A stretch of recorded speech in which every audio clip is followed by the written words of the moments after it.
الحمد للہ والصلاة والسلام علی رسول اللہ۔ رؤیت ہلال میں کون سا عادل شخص ہے جس کی بات تسلیم کی جائے گی؟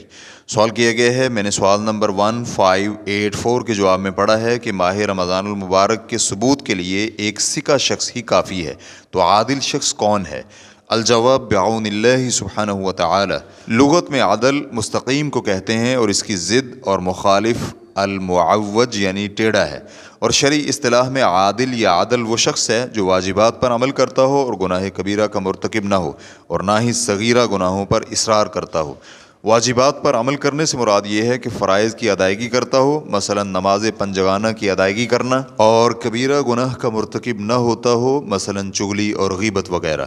اور عدل کے ساتھ یہ بھی شرط ہے کہ وہ قوی البصر یعنی اس کی نظر تیز ہو، تو اس کے دعوے کی سچائی کا احتمال ہے، لیکن اگر اس کی نظر کمزور ہو تو اس کی گواہی قبول نہیں کی جائے گی، چاہے وہ عادل ہی کیوں نہ ہو، اس لیے کہ اس کی نظر کمزور ہے جس کی بنا پر اسے وہم ہو سکتا ہے۔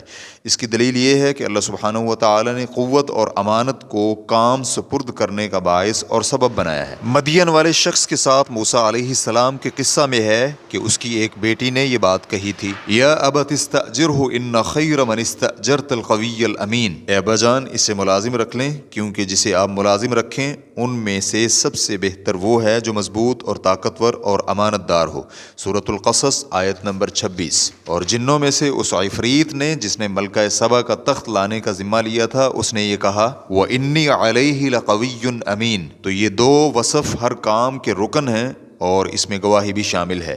ریفرنس کے لیے دیکھیے الشرح الممتع جلد نمبر 6 صفحہ نمبر 323۔ واللہ تعالی اعلم۔ اسلام QA ریکارڈنگز مؤسسۃ الشیخ محمد صالح المنجد، المملکۃ العربیۃ السعودیہ، فتویٰ نمبر 26824۔ والسلام علیکم ورحمۃ اللہ وبرکاتہ۔